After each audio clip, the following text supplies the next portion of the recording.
I have a big collection of antique handmade fabrics, and so I look to them for inspiration too. And I love fabric. Welcome to Make and Decorate, a podcast for makers who love to sew, quilt, and decorate.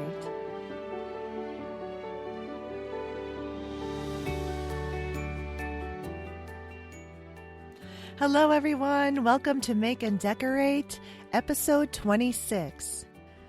So a lot has happened around the world since our last episode here, and not all good things. It was really sad what happened over Easter weekend with the terrorist attack on the church in Sri Lanka, and also the fire at Notre Dame. That was heartbreaking, but I'm just relieved to hear that much of the structure and interior was saved. That gorgeous, beautiful rosette window is intact and being protected. So, that is, not only a national treasure for Paris and France, but I feel like it's, the world's, treasure, because it's 850 years old and it took 200 years to build without any of the conveniences of modern day technology, electricity, and that sort of thing. This is like pure manual labor. And talk about artisans and makers and crafters. Every part of that cathedral was made by, just proficient artisans and crafters in their area of expertise. Like just the carvings and the structure, the engineering, and the stained glass parts. That stained glass can't even be done today. It's ridiculous. It's just mind-blowing to know that certain arts have faded from the world, and that's why I do this podcast, and that's why I'm just so inspired by makers of all different types of crafts and arts. I love it all. I appreciate it all. And I just want to learn as much as I can while I'm on this earth. So, there's that. And also, last Thursday, we lost a major quilt legend, Gwen Marston. And for those of you who may not know who Gwen Marston is, she is one of the most influential quilters of our day, I believe. She just was one of those people who crossed over generations, and modern quilters love her. Traditional quilters love her. Everyone loves her. She was just a gem in our world. And so I was really upset to hear that. But I guess she got really ill in the last year. And I don't know what to say. You know what? What I'm going to do is I'm going to read just a little part of what Quilt Folk posted on their Facebook group. So you can go over there. I'm not going to read the whole thing, but they just worded this just so perfectly. So I'm just going to read this little clip. It says, Gwen Marston was a free spirit with a strong sense of purpose. She persuaded multiple generations of quilters to let go of patterns and formulas and start improvising. There was an impish joy in Marston, who named her very first quilt Decent Top, and then went on to write more than 30 quilting books. So there's a bunch more on here. I really think you should go take a look. It's on Facebook, and it's the Quilt Folk page. Quilt Folk is a quilting publication magazine, really gorgeous and beautiful. And go check that out if you want to read the entire thing. It's almost like a little mini article. And also, there's a video on YouTube if you haven't already watched this, because 17,000 of us have watched this since it got posted last week, and it's by The Quilt Show. And The Quilt Show, I believe, is a subscription purchase show on thequiltshow.com.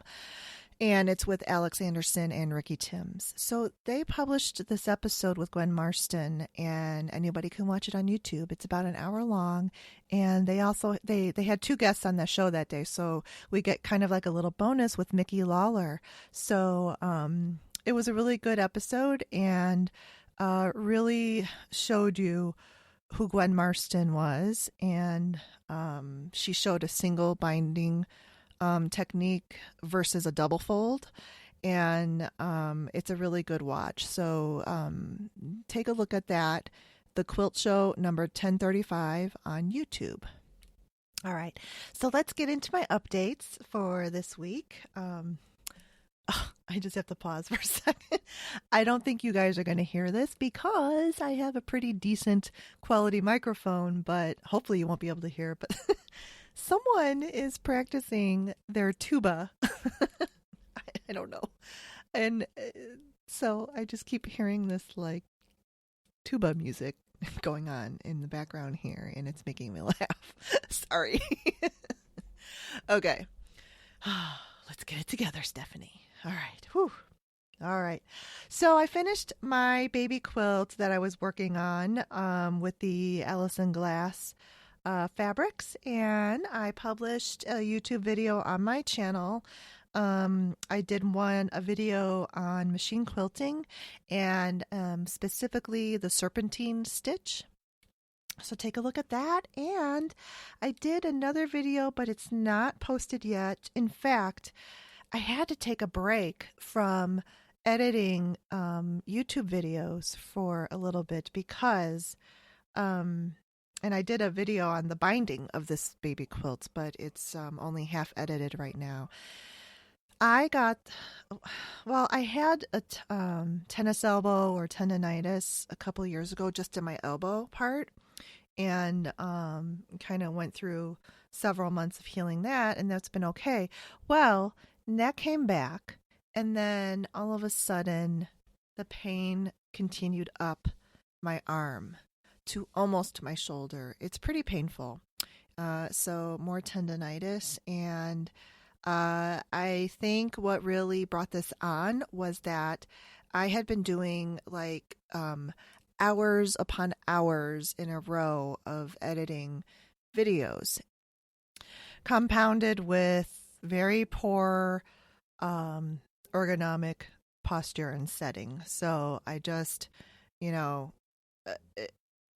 I won't go into the boring details, but basically I injured myself and I'm trying to heal. But the one thing that came out of this is that I learned that a lot of people that do a lot of computer work, like even for those of you who design quilt patterns or do graphic design, film editing, all of that kind of stuff that requires a lot of time on the computer and then with your hand wrapped around a mouse is not the best thing.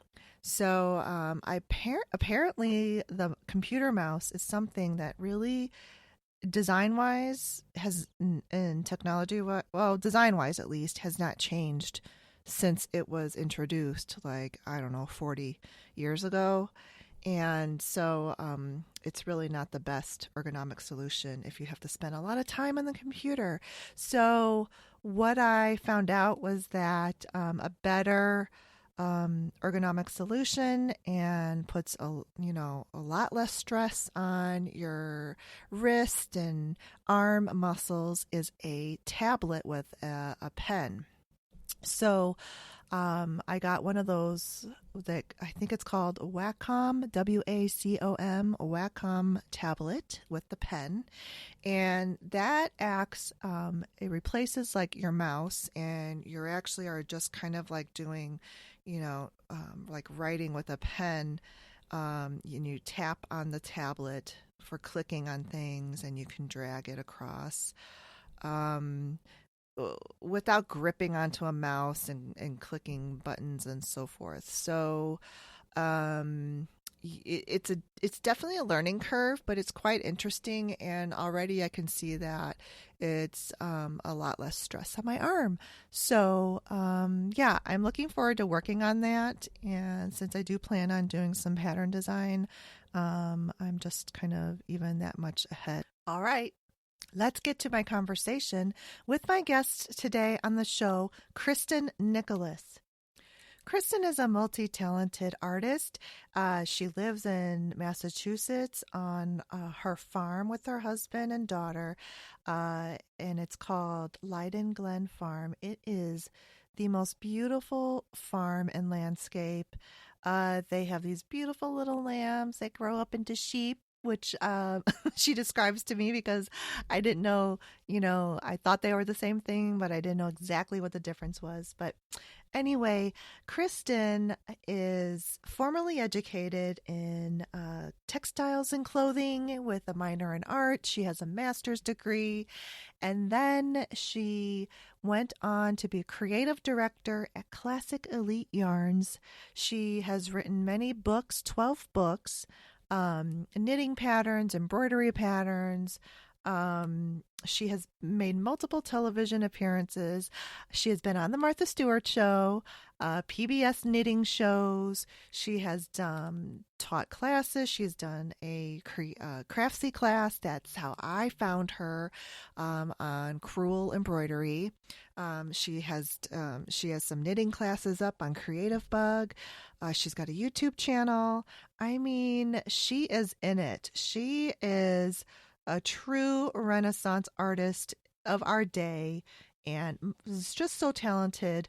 I just like to soak up every ounce of her artistry, creativity. She's a pottery artist, and I mean, she's painted furniture and painted wallpaper designs on her walls. So let's get into this conversation with Kristin.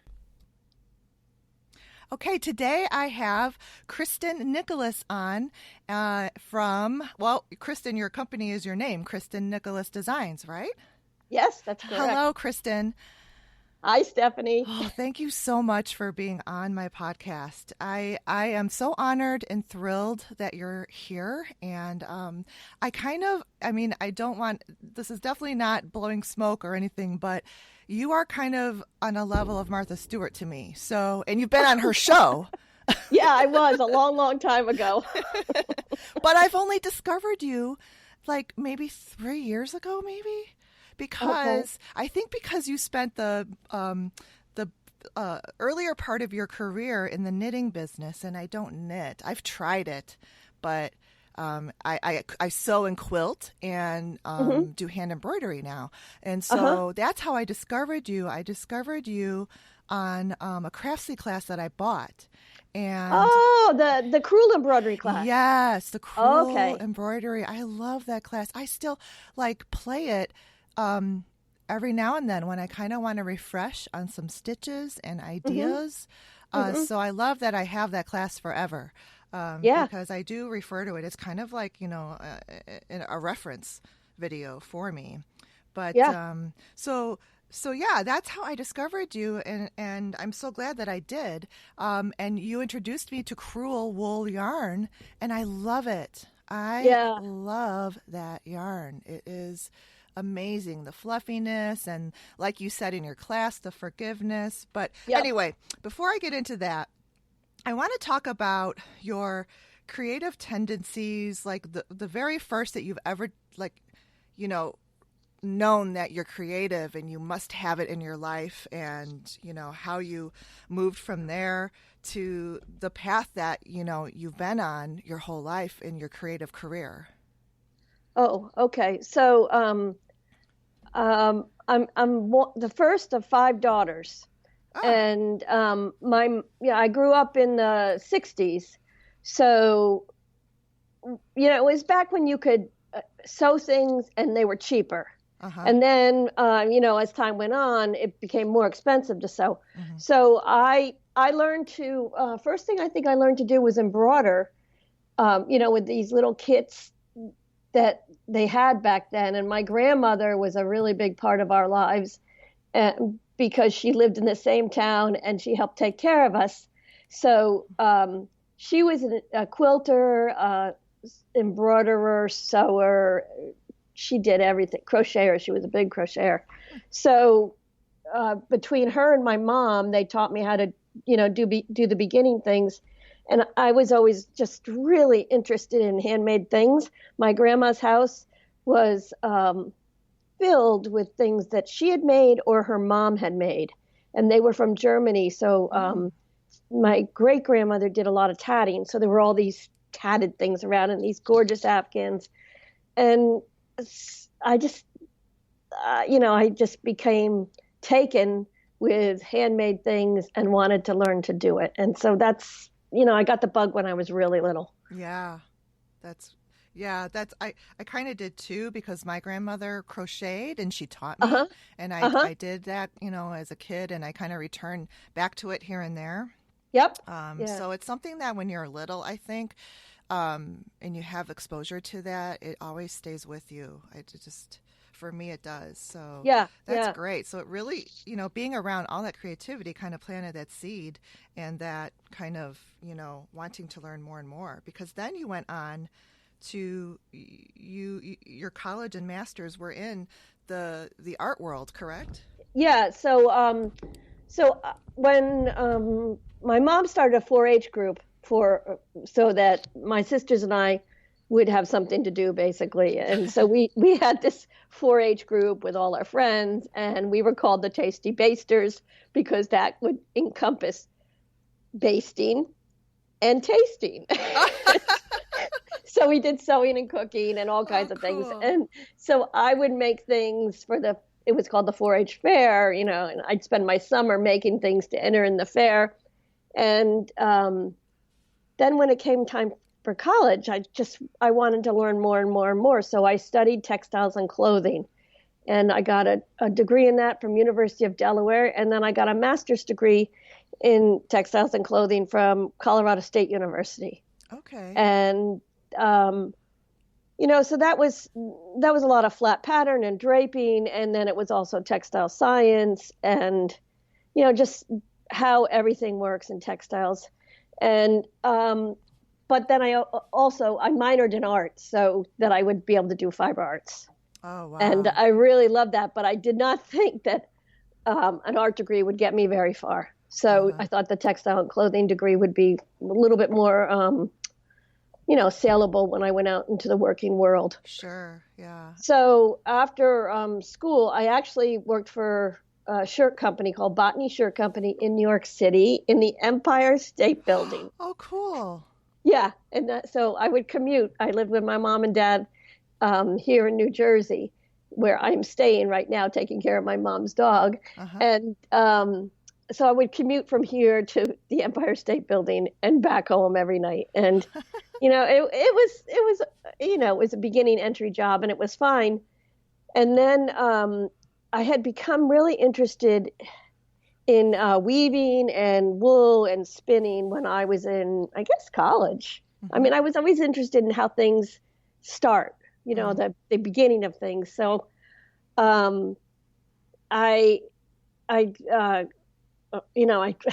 let's see, I got into that, and I found out that there was a hand knitting world, and it was back in the 80s when, I don't know if anybody remembers this, but Perry Ellis was huge, and he designed these handmade, they were hand knit sweaters, and they would be like $600. Oh, wow. And back then that was like $3,000 probably now. Sure. So hand knitting became really popular because everybody wanted to have that look, but they could make it so much cheaper. The yarn was a lot cheaper. Was that the sweater with all the stripes in it? The different, or am I thinking of somebody else? Because I was like, I was a kid and teenager in the 80s, so I remember those kind of sweaters, but maybe not. Yep. Okay. Yeah, I can't. He did a whole bunch of them. He did. They were like sort of big, oversized shapes, and I think he did cables, and he probably did stripes. He did argyles, so I I discovered that there was this little niche industry, Uh-huh. and I sent my resume around, and through a series of events, I ended up getting this job with this yarn company called Elite Specialty Yarns, it was called, and it was in Lowell. And my husband and I were just getting married, so we moved to Eastern Mass, and I took that job. Okay. And so I just sort of fell into it, basically. Mm-hmm. And I had that long career for, 16 years I did that job. So Right. You did a lot with that job because I read, and I just went to the Classic Elite Yarn website and realized that they have just closed last year. yes, they just closed. After Yeah. a long time. Yeah. But you had a really nice time there, creative director and vice president, and you said that I read your note like after they had closed, and you talked a Yep. little bit about your history of working there, Mm-hmm. and it really sounded like just a wonderful place to like really develop your Oh, your totally. talent and your Totally. Yeah. skills and Yeah. everything. So Well, the cool thing was it was really small. So I think when I started there were maybe I think there were 5 of us in the office, and then it got, as I helped it grow, it got bigger and bigger, and um, I was able to grow with the job, and I learned so much because it was when I started, it was before desktop publishing. okay. So everything was done with typesetting, and I was in charge of all the patterns and all the ads, so we had to have our typeset. I was running all over the place, finding typesetters and, looking at leading and kerning. And then I got introduced to desktop publishing. Mm-hmm.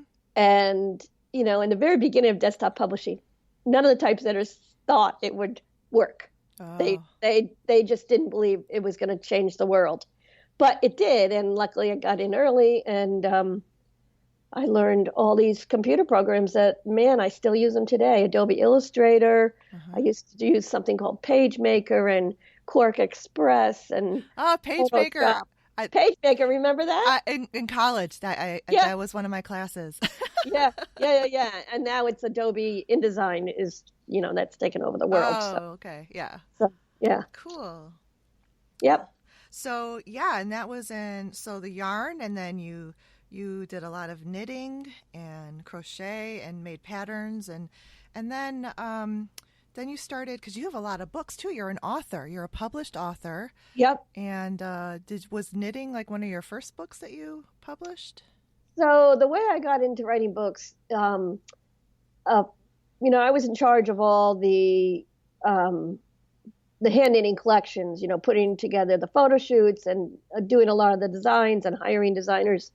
And so we developed, we had a good reputation and we had beautiful photography. So a publisher came to us and said, could we take some of your designs and put them into a book? And I thought that sounded like a great idea.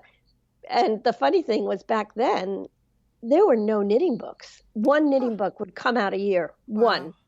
It would maybe 1 or 2 per season. So, it was just not possible. It didn't happen. So we did this book, and I acted as the author. I put it all together, coordinated it all, basically collected all the things and, got them into a publishable format.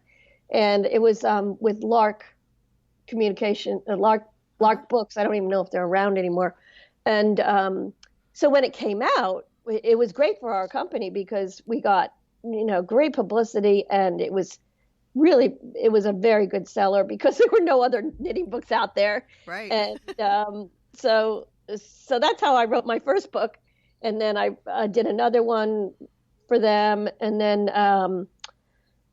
let's see. I was involved in this book called Knitting in America, which also became a pretty big book. It was written by Melanie Fallick, and I was one of the chapters. Okay. And so I didn't write that book. I was just in that book. Mm-hmm. And that was very popular. And then Melanie and I became friendly, and she wanted to do this book called Kids Knitting, and she asked me to illustrate it. So I illustrated it and did a couple of the projects. And, and it's just gone on and on. I've done a lot of book illustrations, and I think I've done 12 books now. I think. Yeah, I think that's what you said in your Google. Yeah. Um, and I have, I think, 3 of your books, which are more geared towards the stitching. I have your stitching book, which is the hand embroidery. Mm-hmm. And then there's, and I'm an interior designer, so I like your decorating Okay. books. Yep. And so you have one before this last one. Now, this is when, like, I've been on your mailing list. And Oh, you have been? Okay, yes, great. because, okay, so your first books I got, I didn't know to go to your website. So I went Right. onto Yeah. Amazon. And then I found your website because then I ordered the Cruel Yarn from you. Right. Yeah. And then I got on your mail list, and I have to tell, like, especially I want my listeners to know that your newsletter list is really a good one. Like, they should, how, because there are millions of newsletters out there, and I sign up for a lot of them, but there's like really like this handful that I just look forward to. When I see it hit my inbox, I am reading it, and yours is one of them. And thank you. I love it. In your newsletter, you were announcing the release of this Crafting a Pattern Home book, and I got right onto that pre-sale list. I'm so glad I did too, because man, as soon as it was out, like you sent it even sooner than I thought I was going to get it. And you signed it.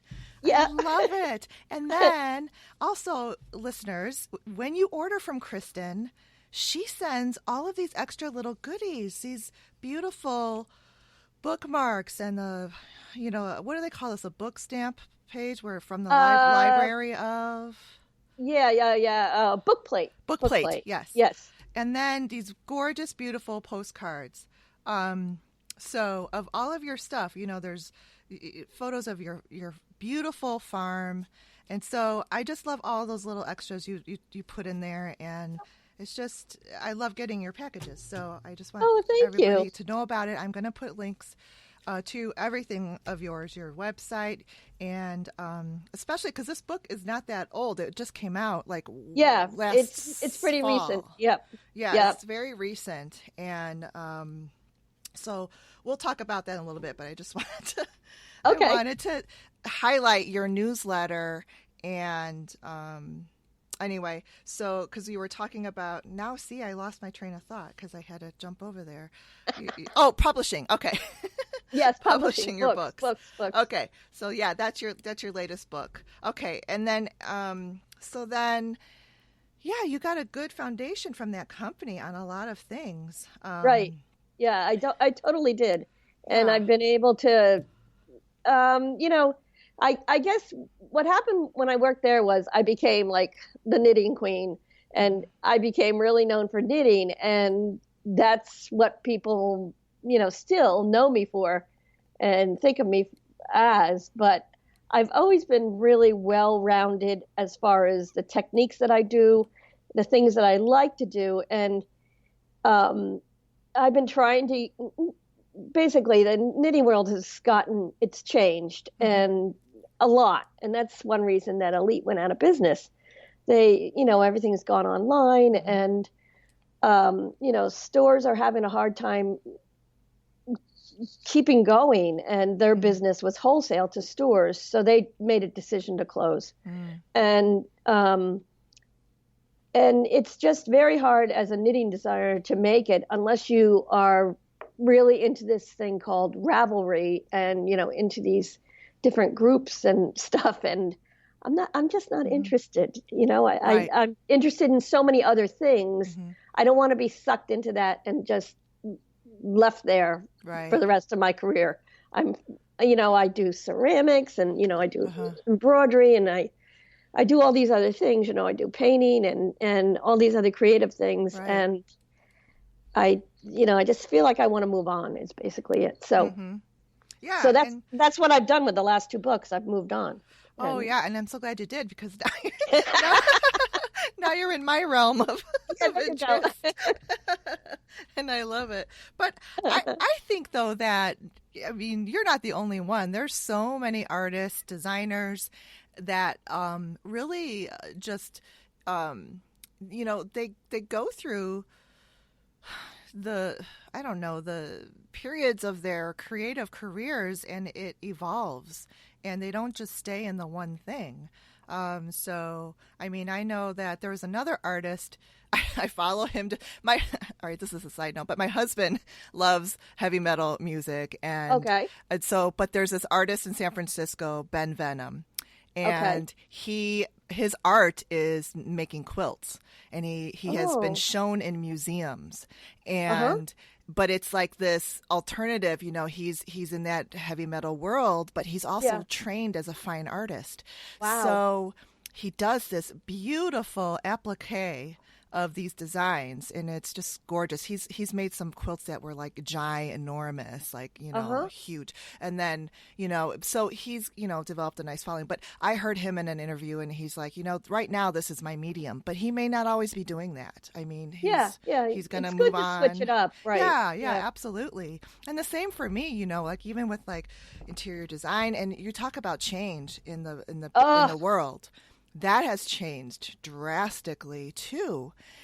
And, like I just, I'm still involved in it. I freelance design 2 days a week for a high-end designer, but I stopped. I kind of like scaled back my own business. I still have my business, but I've gone more towards the DIY maker and, quilting, part. So I'm like changed my business in that direction, and I love it. But yeah, it's just that it's with like you said, the internet has changed everything. And if these businesses that have been around forever do not like change with it, then they're not going to last. And sometimes it's not for them. And some other businesses have found out a way. And I'll say, like in the design world, a lot of showrooms have closed. A lot of really nice, like these small. Oh, I was so upset when this one farmhouse company closed. They make this furniture. Handcrafted artisans would make it, although it's super, super expensive. But, they just couldn't, deal with the internet and people being able to buy everything on the internet. So, but then there's a company, Kravit. They're big. They're huge, right? Yeah. They're thriving.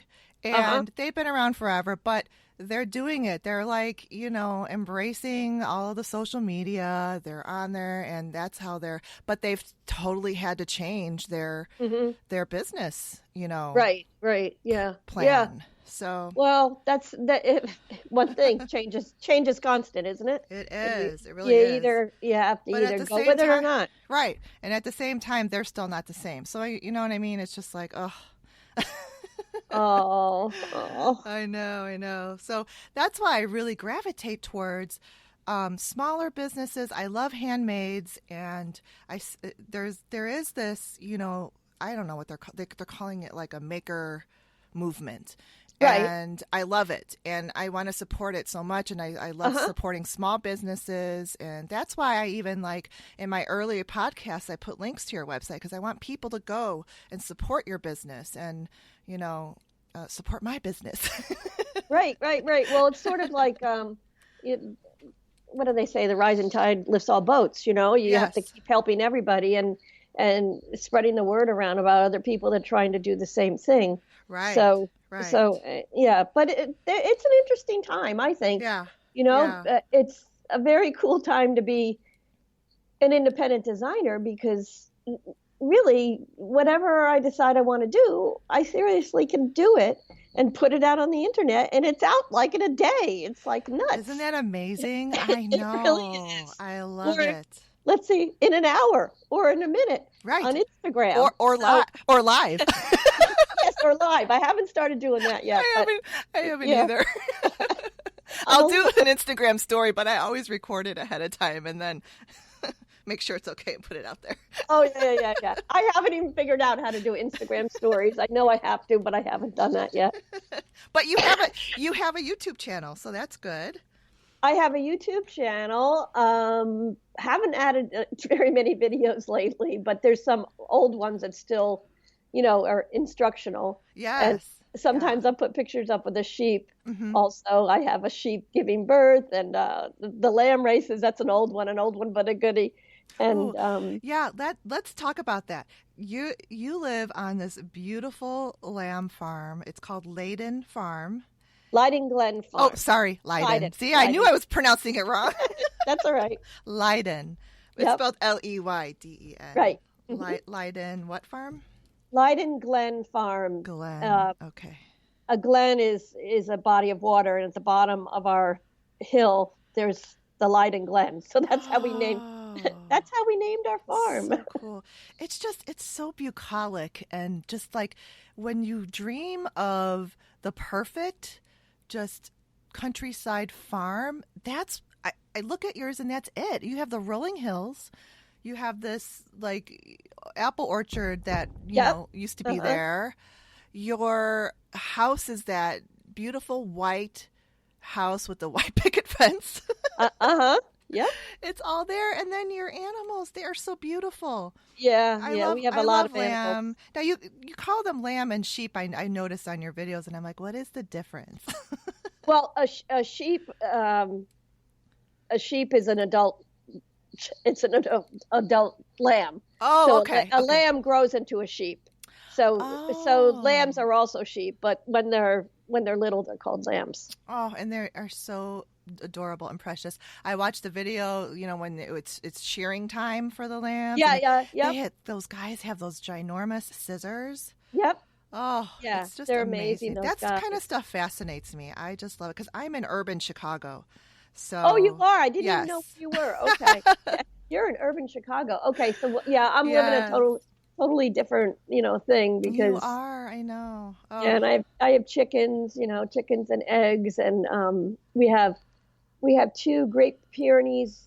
They're guard dogs. They're big, white, giant, fluffy dogs. And then we have 1 border collie, and we have a lot of cats. So yes, we have a lot of animals. A lot of your cats make it into your photo shoots. They're so yeah. cute. Oh my gosh. Yeah, cats are so photogenic. Yeah, some of them are little hams. They like roll over and they give that little look. Yeah, and people love cats, so it's So it is just, and then you have your pottery. My pottery studio. Yep. Yes. And these gorgeous flowers everywhere. And I love fresh flowers. So I loved hearing you talk about the sunflowers on the Google Talk. And a lot of that is in your design. So I think that it's fair to say that nature really inspires a lot of your artwork. Is that right? Yeah, nature. And then, I'd love to look at flowers and then draw them. I do more. I guess some people call my stuff sort of folk art looking. It's all textile related because that's what I've always worked in. Mm-hmm. So my drawings sort of look like textiles, and I have a big collection of antique handmade fabrics, and so I look to them for inspiration too. And I love fabric. It's fabric, and we have that in common. I love fabric too. Yeah, oh I my just gosh. love fabric. That one Suzani fabric you pulled out. Oh God. Yeah. I love Suzani patterns anyway. And that one, I think you said it was from Uzbekistan? Uzbekistan, yes. Oh, I couldn't. I was just like, oh my gosh, where do you find this stuff? I go to flea markets. I go to the big Brimfield flea market. Oh. I don't know if it's pretty famous. Yeah, on the East Coast has really good markets. I don't know that we have our one Kane County, which is pretty good out here by us. It's a little farther south from me. But that's really like the only one. But I just I hear about the East Coast huge flea markets, and I just drool sometimes when I see them on TV too. Oh yeah. People come from all over. To go to Brimfield. There are people from Europe, people from Asia, and so it's pretty fun. I try to get there at like 7 a.m. Yeah. And I'm usually done by 11:30, and the crowds start coming, and so I do it fast and furious. But oh wow!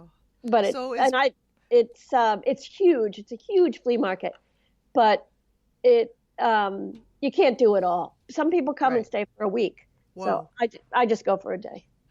Is it? Is it in Massachusetts? Yes, it's in Brimfield, Mass, which is down by Sturbridge, and it's only about an hour and 10 minutes from my house. Oh wow! So I'm really lucky where I live, and it's 3 times a year, and I usually try to go 3 times a year. Nice. Yeah, Okay, fun. cool. See, now there's where you could take your camera with you or even just your phone and do a little YouTube vlog video. Oh, I guess I could. Yeah. So I could shop with you. Yeah. I guess maybe I could try that this time. I'd have to practice Just a an little. idea. Yeah. Yeah. I think you would get a ton of watches. A lot of people would Yeah, like to that's a see good that. idea, Stephanie. Thank you Yes. for that. I Okay. would love to see it. That's Yeah, because I've awesome. often thought about having like a meetup Uh-huh. at Brimfield, and then just I could show people my favorite booths and stuff. But I Oh. just have I've never really gotten it together. Yeah.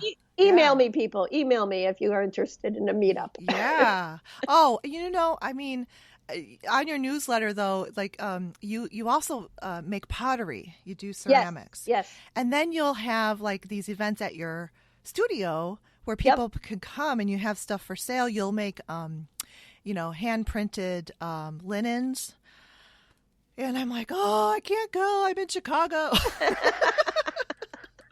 But you do sell on Etsy. So I guess, Right. and I have purchased. I purchased one of your towels this year for a Christmas gift, so I didn't even get to keep it. But I loved giving it away.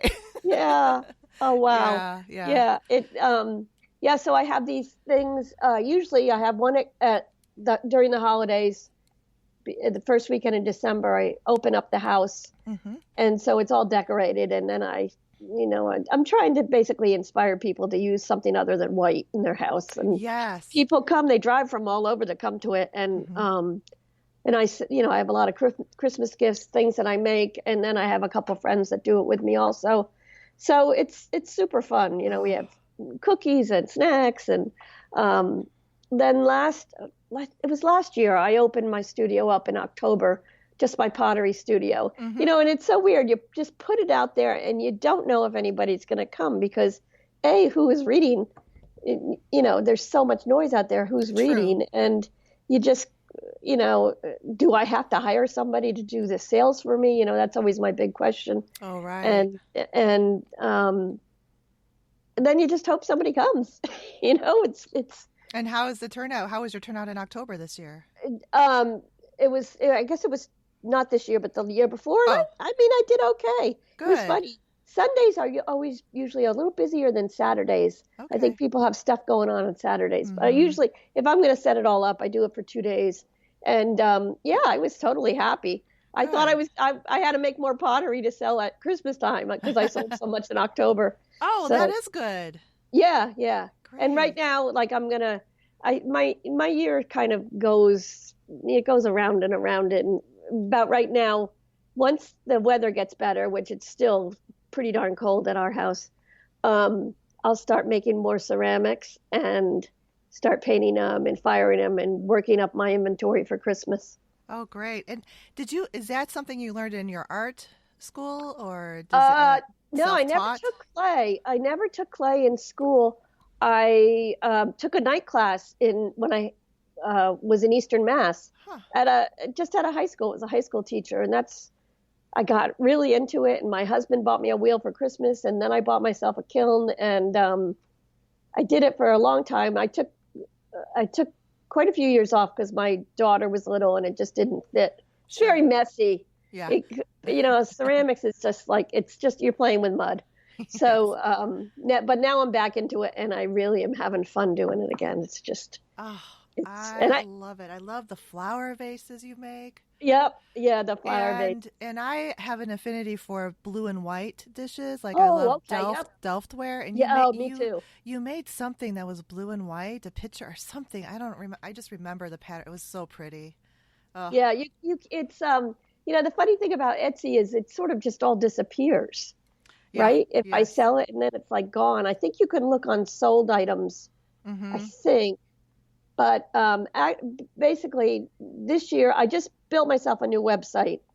And it looks great. Yeah. Oh, thank you. Yeah. Mm-hmm. So I'm going to be selling all my pottery on my website this year instead of Etsy. Okay. Because they take quite a bit of commission and all that kind of stuff. Yeah. Yes, they're welcome to it, but the bottom line is I pretty much drive all my traffic to my website myself.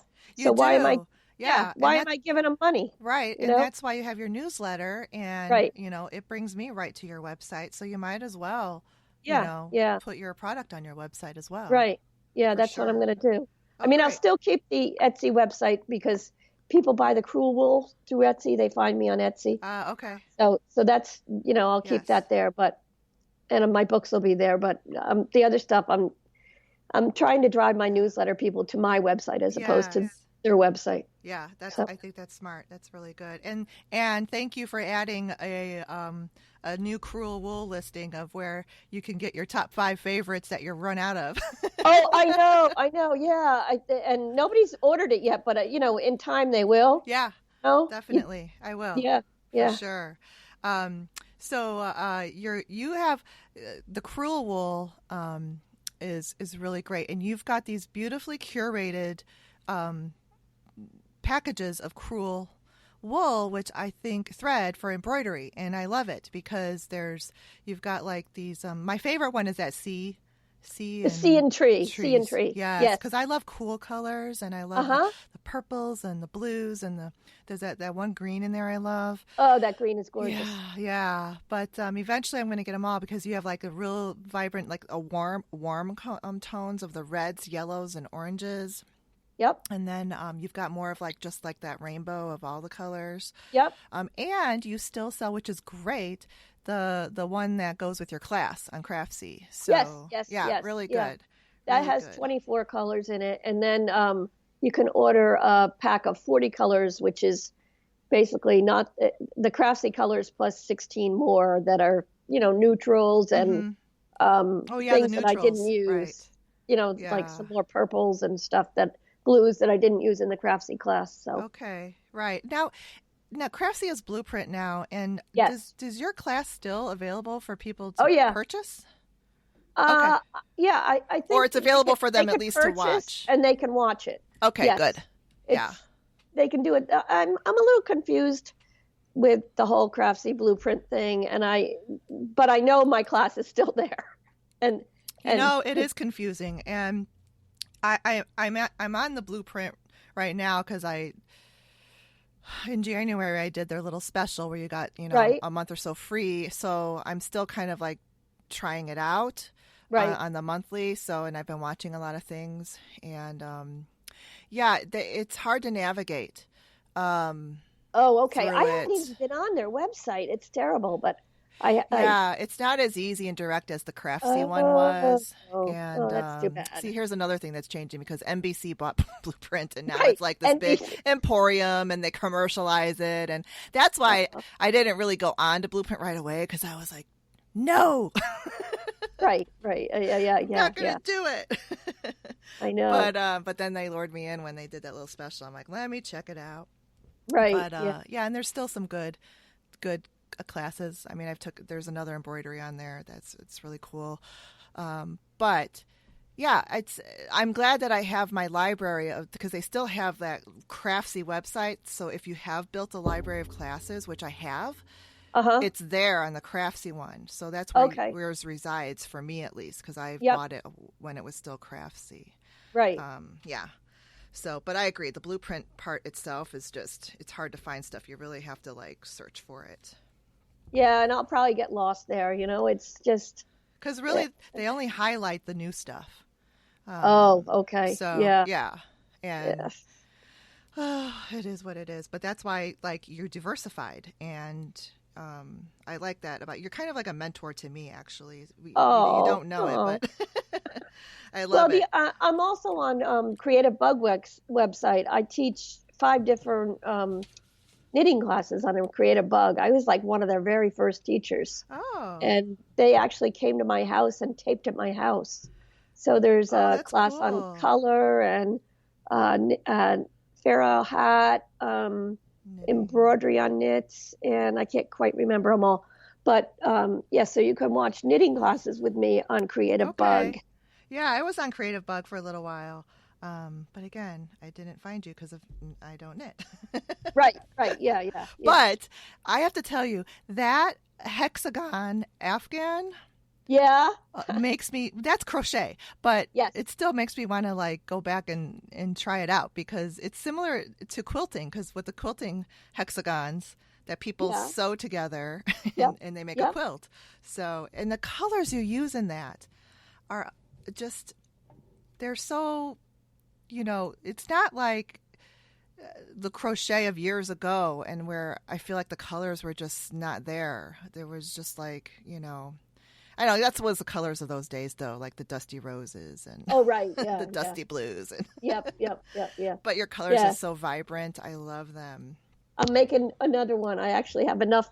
I started sewing another one together. It's a great crochet. Those hexagons are great in the wintertime Uh-huh. because you can just sort of sit there at night and, make a whole bunch, sew the ends in, and then sew them all together. That's So, what's cool about it, because it's not like you're crocheting this piece of, well, whatever, the fibers or the blanket or Afghan that keeps growing and growing and growing. It's like right, you make all these little pieces and then you put them all together. So right. it's transportable. It's easy. Yeah, it's also a great way to learn about color when you make all those little pieces and then sew them together and fool around with the how you combine the colors together. Right, right. It So really is. yeah, that's great. And then there's this one pillow you did too. But that's knitted, and in fact, it's on the Uh, cover of your book. I'm looking at it right now. It's like the diamond, Show me the book so I can look and the see what you crafting. hold the book up. Oh yeah, the knit pillow. Yes, yes, yes, yes. Yeah, so that's a Fair Isle knitted pillow. And so you knit with two strands at once, and you actually knit it in a tube, and you cut it. You sew up the middle of these stitches, and you cut it so it becomes flat, and then you pick up around the edge of the square, and you make that mitered corners that go out. And then I put embroidery on the top of that. I don't know if you could tell. Yeah. So that it Well, adds I a little didn't flavor. until you talked about it on your Google Talk. So I was Uh-huh. like, what? Uh-huh. Oh, no wonder that really, because I see it now. Now Yeah, that you mention it, I see it. It's the pink the pink. embroidery. Yep. Mm-hmm. It But makes it pop, and yeah, it's yeah. so, and But it's not hard to do. this pillow, you've got like the knitted flange Yep. around it. Hmm. Like this pillow would be hundreds and hundreds of dollars for someone to buy in the Yeah, design maybe. world. In the design world, yeah. Yeah. It's funny because the design world, people are used to spending a lot of money. Yes. And then, in the maker world, it's really hard to get money for your stuff. It It's, is. you know, I mean, I said it before in my podcast, but like people think that designers live in these showcase homes, and only some of them do. Only if you're already in that, upper echelon. But I didn't grow up with that, and so I don't make the money that my clients do, and so yeah, I can't spend the money, so my house doesn't look like that. So if right. it's going to be what I've made Roman shades for Uh-huh. my windows, because there's no way that I can have a workroom make that for me. And like it just like how you do your know-how, like even in my office here. Wait, I don't know if you could see, but Yep. these are just linen panels. Yeah, they're beautiful. Yeah.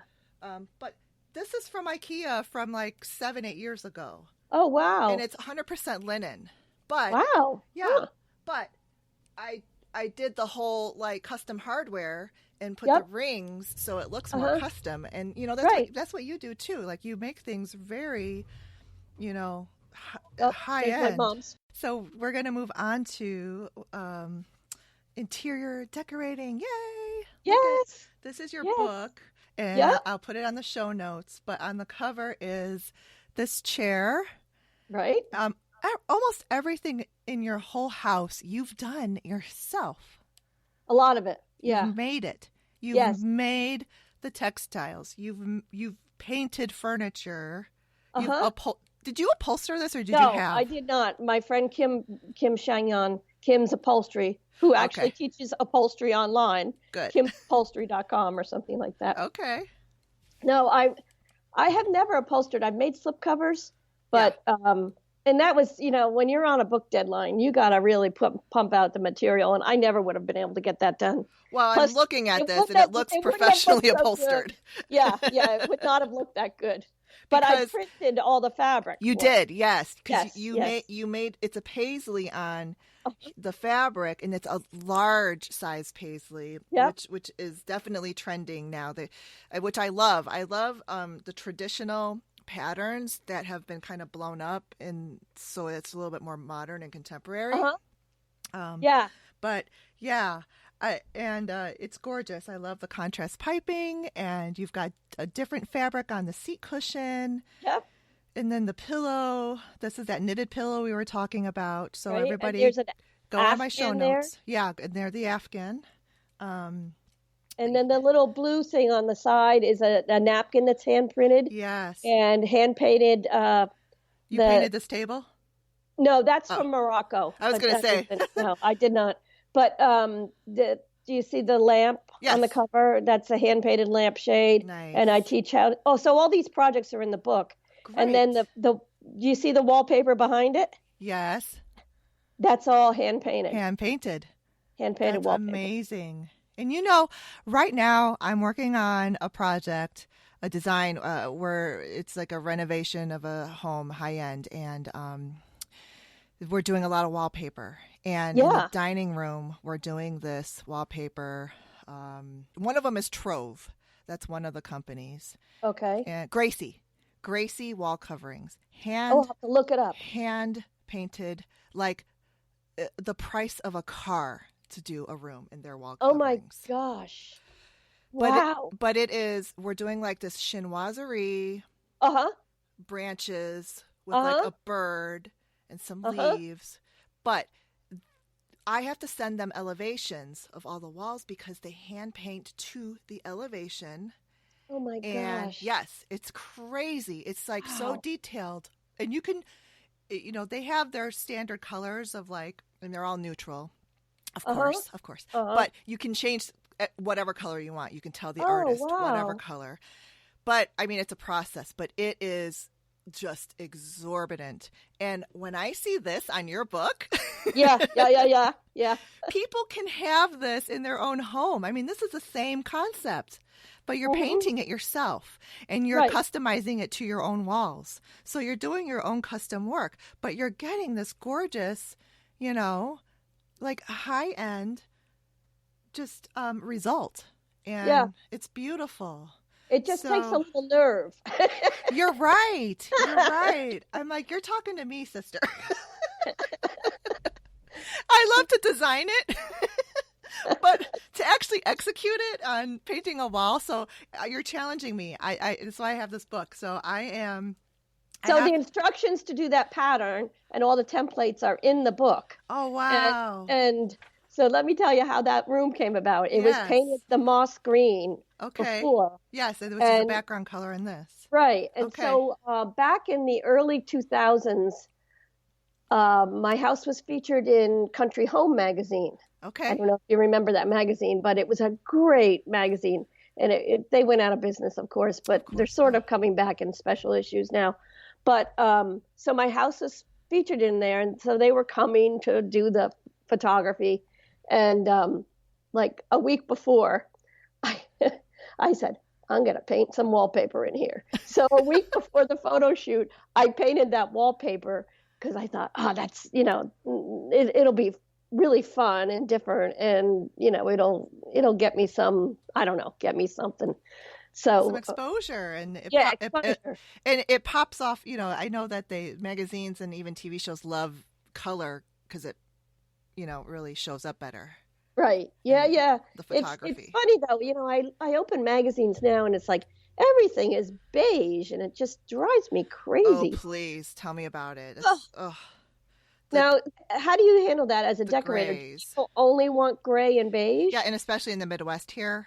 Yeah. It's terrible. They only want gray. Oh, God. And you try to push them a little. So the most that I can, and me and this other designer can get them to do is pops of color in their pillows and stuff that's not permanent. Like, God forbid they put like a blue on their sofa. Oh my goodness. No, it's got to be camel or gray or beige. And the walls too. There's this beautiful I don't know if you're familiar with Farrell and Ball paint, but there's this Yes, beautiful, I know those this paints. green, really light, like a springish green. And this is for Uh-huh. a gathering room, like a little family room off the kitchen. And at first she loved it. And then like after she thought about it overnight or whatever, she's like, no, no, can't do it. Oh, geez. Oh, man. I just think if people would just bite the bullet, they would like their houses so much more and their lives would be so much happier. Yes. You know, Yeah, because color makes you happy. it does. It really does. It can change your mood. And I, I think that's like when I walk into my house, I just feel enveloped like like a cozy wool sweater because of all the colors. Mm-hmm. If it were all white, uh, it would be, I Mm-hmm. wouldn't want to go home. I love being home. Yes, and I've been out to the East Coast. I lived in Maryland for a while, Uh-huh. and they embrace color much more than we do here in the Midwest. And Hmm. even what I saw in San Francisco, like even as much as to like paint your front door royal blue, or all that stuff. But no, here it's like brown door, black door, Really? gray door. Really? Yeah, some Huh. people in the city do, though. You'll see some color here and Uh-huh. there, but just as a normal thing, they just Hmm. are very conservative here, and I think Hmm. it's just because maybe well, no, that's not true because even the high end people who can't afford to redecorate every 5 years, they Hmm. still go with the safe They colors. still go with the same beige, so why bother Yes, redecorating, I know. In other countries too, like even Canada, I've got family that lives up there, and they use color too. Hmm. In Toronto and stuff, I've seen Hmm. a lot more color, Hmm. but I don't know. Let's hope that see, that's why I wanted to, have you on the podcast because I want people to really, get exposed to this and know that they can do this in their own homes and not be afraid of it. And Right. me included, I'm in this like several year long kitchen renovation, but I've got this really beautiful aqua color that I want on the walls. Uh-huh. So yeah, it's been taped up there for the longest time. And even me, every now and then I'm like, maybe I shouldn't. Maybe I Oh gosh. now I'm Oh gonna wow. do it. I'm Yeah. definitely doing it because I love it. And the house that I live in, like I'm in the city, so we've got people like, right within arm's distance of each side of my house. Uh-huh. So it's kind of shaded a little bit. And the kitchen part doesn't have that much light, just the window over the sink. So Uh-huh. that light aqua brightens it up, Oh yeah, even totally. even in the Yeah. nighttime. When I Mm-hmm. look at that sample, I'm like, this is it. This is a color because Right. even whites, they shade in the dark. They become Yes. shadowy and depressing. So Yeah, they do because they sort of turn gray in the dark. they do, You know, yeah. it's Uh huh. gray or brown. And oh, I should tell people. So do you know the website Houzz? Yes. Houzz. Yes. My house was featured on there in September 2012, and that's actually how my interior decorating books came about. So Really. um, I my house was photographed by this young girl named Ricky Snyder. She was writing for Houzz, and she came, and it went up in September of 2012, and it was great because my house had been featured in Country Home, but that was in magazines, and it was in 2004. So I took that opportunity to get the word out about color on the internet. I thought, oh, this is great. I didn't even know what Houzz was. So the thing goes up on Houzz, and you can comment on it. Well, for entertainment value, read the comments. Okay. There's 453 of them, I think, or something like that. And people were so crazy about talking about color, and that they were just terrified of it. I could tell Mm-hmm. in this from these comments. People suggested that I was psychotic Oh. because of all the colors, and I was like, this is bizarre. So I called my agent, my literary agent, and I told her about it. And she was taking an interior decorating class at the local community college. Mm-hmm. And so the next day she went into class and she told her professor about it. The professor put the story up onto the wall, you know how they do that now. And they went through every single picture. And she said they talked about my house for 2 hours. Wow. And just about how I have everything positioned and the photos and how the colors work together and, how all the different graphic elements go together. And she called me the next day and she said, Kristin, I got to tell you, people were fascinated by your house. And I think you have a book in it. So she called the publisher and the publisher came out the next week. And in 3 weeks, I had a book deal to write a book called Crafting a Colorful Home. So that was the first interior decorating how-to book I did.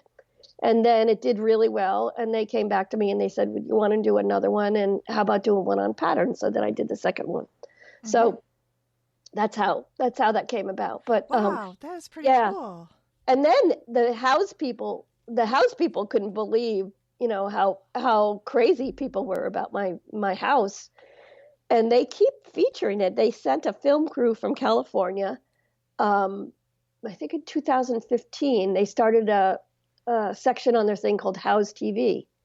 And so they sent this film crew and they did a 7-minute film about my family and I and our house. Okay. So you can watch that on Houzz, and I'll send you the link so you can put it in your show notes. Great. Yes. And it's got a nice little interview with me and my husband and my daughter, and there's pictures of sheep and the dogs and all that kind of stuff. Oh, cool. Yeah. So yeah, you never know what's going to happen when you put yourself out there.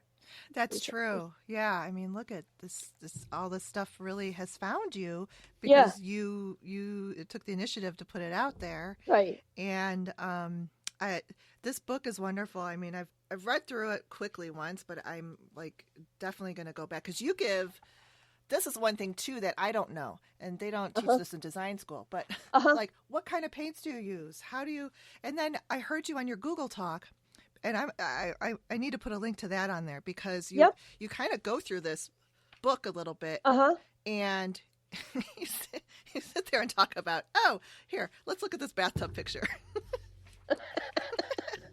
Yeah, look at that. Just took me about an hour. It did.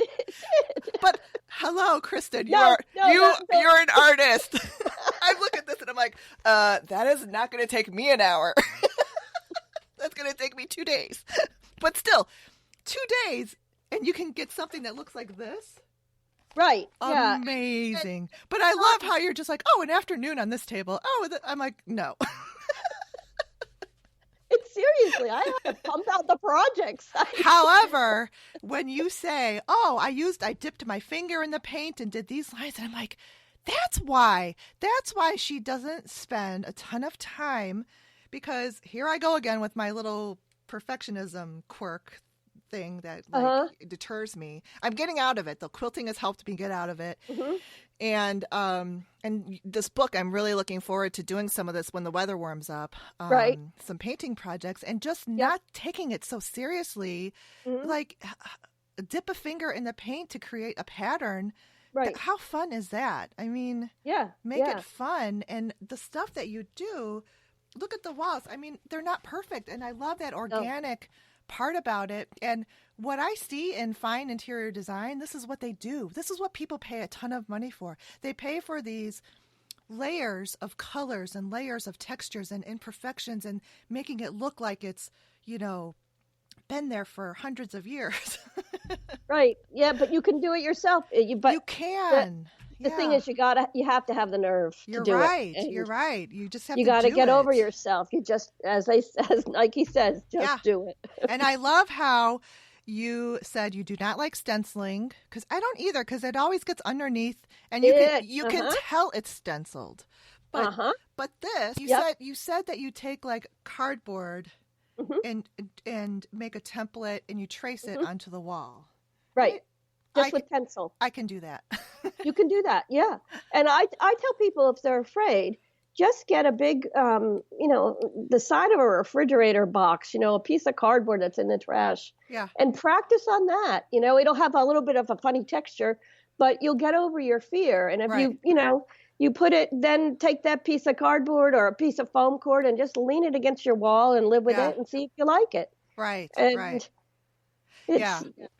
It's That's the other thing too that people don't understand, and I've had to do this many, many times, is that even when they're so used to their room being a certain way, and then you put color where there's never been color before, and immediately there's this panic. I don't like it. I don't like it. And then there's like, you got to live with it. Yeah, live with it for a week. And then they're like, oh, I like it. Yeah. Like, don't they always say to buy a half a yard of fabric and put it on the couch and just look at it for a while, and then, see how you like living with it and how the color changes during the day and everything. Right. Absolutely. So. And look at this tile you did around the fireplace. Oh yeah. I've been dreaming about doing that. And when you have to do a book, you got to make up the ideas and actually come through with your dreams. So those are ceramic tiles that I painted with, and I give the instructions in there how to do it. And I mounted them on something called cement board. Yeah. So I think that's what they use in bathrooms, cement board. It's like the green backed, paper backed. Yeah. So my carpenter, he cut this shape out for me, and then I mounted them on it, and I just leaned it up in there, and he cut some molding for me. And so it's tacked in there with molding. So if the next person, if we move, they can take it down, and it's not, they don't need to have it if they don't want it. So. Oh, that's awesome. I didn't even realize this. Yeah. Oh, that's so cool. And people, when they get your book, let's say, they don't like that much saturation of color, then do less saturated color, but do something like this. Do these tiles and do them in maybe just 2 colors or whatever. I mean, it's just, this book is great. It just gives a wealth of information, ideas. Oh, this. There's the pillow. Yeah, there's the pillow with the pillow. And that's what I love too. And there's been a movement in quilting too, where people are returning to embellishing with hand quilting parts of their quilts. Nice. Yeah. And that's why I got into hand embroidery, because when you embellish quilt blocks with hand embroidery, it just really gives it so much more dimension and life. And I love that you do that. And that's why I took your class. And it adds like you're right, it adds a dimension, it adds a different texture. And this is a table that you said you took your finger and yep, and it's so cool. Finger, even the it's so pretty. I think on the base with the like the trellis pattern on it, I just did that with my finger too. See, that's so amazing, and it looks so good. But there is, though. Let's talk about the color real quick, because you're trained in it. You know color inside and out. And so, for instance, in your living room, people are not going to know how to put these together. But I understand how you put them together, because I know that complementary, and and you use the tonals. And then this is analogous to that. So, but you explain that in here. So it's nice that you talk about it, because that's what scares people. But now if they just need a little bit of a guide, and then they can do it. And I think that you could just have to, look at these little coasters. I mean, come on. Oh, they're cute. Now that's my Suzani. And I took the photo of my Suzani, and then I printed it out on my laser printer. And I made the little coasters. So creative. Oh, I love it. So yeah, this book is full of creativity and just techniques, and there's that plaid on the lower part of the wall. Plaid, my pattern on pattern. I'm going to challenge all my listeners that they need to paint with me this spring and summer. I love these dishes. You do some dishes. Yep, those are so pretty, like blanks. And then I wanted to pick a project. I wanted to make things so there was some harder things, but then things that were really approachable. So who can't do polka dots? Right, exactly. And then by the time you layer more dots into it, look at how come, then you get a pattern like that. Right. You can just, it's beautiful. It was hard to decide what kind of dot pattern, because there's just so many things you can come up with. It's beautiful. And then is this block printed? Those are, they're stamped. Okay. And I actually use all the instructions are in there. I use something kids fun foam to print with. Yeah, that's cool. It's very accessible. And is this the linen that you sell in your shop? The Yeah, blue? it is. Yep. So you sell, so I was thinking about, I'm like, you know what? That's pretty brilliant because you sell this beautifully colored linen, 18-inch square pieces Hmm. that could be made into pillows or Hmm. napkins. Or And napkins. it's the Yep. perfect size and Yeah. it's a nice small project. You know, I probably might start stamping like with something like this, Uh-huh. um, rather than like a huge, piece of fabric, but uh, and they're only $7 for each Right. Yep. 18-inch square. So I Yep. mean, I want to, yeah, definitely. This is so go to her shop and take a look at the linen fabrics too. You've got a really beautiful green and purple I love too. Oh yeah, I just added a Those are few my new colors. colors. Yeah. So yeah, this I could just talk to you forever, Kristin. I mean, it's amazing. Oh, so So thank you for amazing. inviting me because it's nice to be on a podcast besides a knitting podcast. Yes, yes. And your home decorating. I mean, it's just I love it. And it's my podcast is Make and Decorate. Make So and decorate. Okay. yes, yes. And I want to encourage I'm the same way as you where I want to encourage people to make their home their own and decorate it and they don't go with like the flow of like what's out there commercially available is the same thing. Right. It's all the same. It's Yeah. because when we had that financial crash in 2008, Hmm. before then there was a lot more variety out there. And because Oh. companies Oh. took the risk and they Uh-huh. produced a lot of different styles and Uh-huh. different color palettes. Now it's just the one color palette that everybody buys because these Mm-hmm. companies can't risk Uh, building inventory like that. But, wow. I'm like, let's just, make your own stuff. Make your home full of color and texture. And, you can have, I feel like that's much more beautiful home than the most expensive, high end, whatever home that's all Yeah. beige, Yeah. you It's know? funny. I'm looking for fabric now for my couch in my Hmm. TV room because it is shot. And so I went yesterday to Calico Corners Uh-huh. because it was around here. And I asked the lady, I said, "Do you have any? I want like a jacquard, a woven pattern because Hmm. it'll be better for the dirt and everything."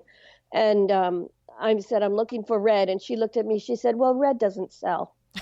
I know. She said, "It's back here in the back." And I was like, "Okay." Yeah.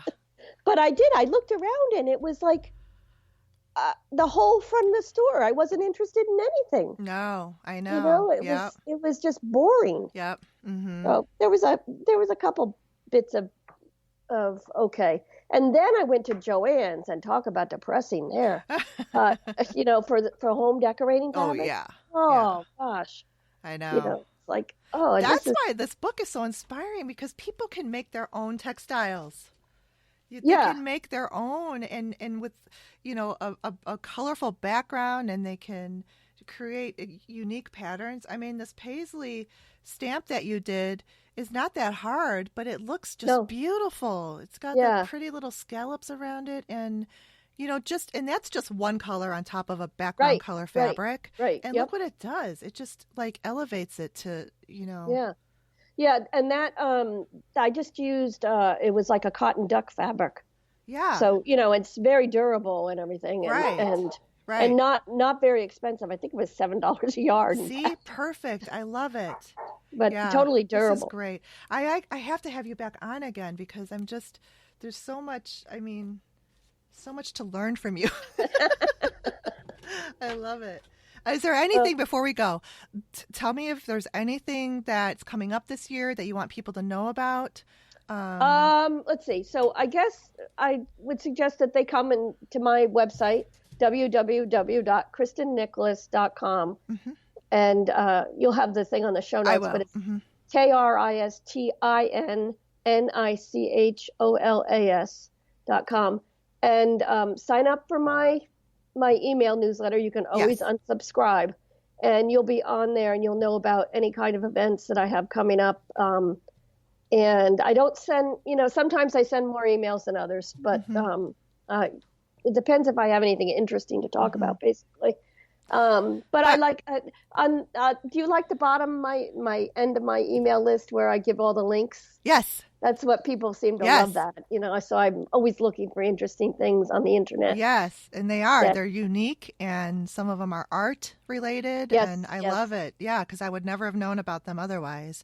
Yeah. And I think your newsletters are very impactful because they're not every day and they're not every week. Right. Yeah. And I know. I don't know, I just feel like I'm slowly like becoming part of your family because you talk about what's going on at the farm and with Uh-huh. everything going on there, and I Uh-huh. love getting those updates. I love it. Oh, good. I'm glad. Yeah, I Well, and I got know. to meet you, Stephanie. So Yes. Oh, this has I'm been so really happy fun. to have met you, Kristin. Thank you so much. I Well, really, thank really you. appreciate you coming on, and I'll get everything on the show notes. All right. Bye-bye. Thank you so much. Oh, yeah. Bye-bye. Take care. So that is the show. What an amazing person and artist Kristin Nicholas is. I hope you enjoyed it. Thank you, Kristin, so much for coming onto the show. Thank you so much for listening. And please remember to hit the subscribe button on wherever you listen to the podcast. And for those of you who listen through iTunes, I would really love a rating and review if you could take the time for that, because it really helps boost the podcast. And I will talk to you next time. Bye.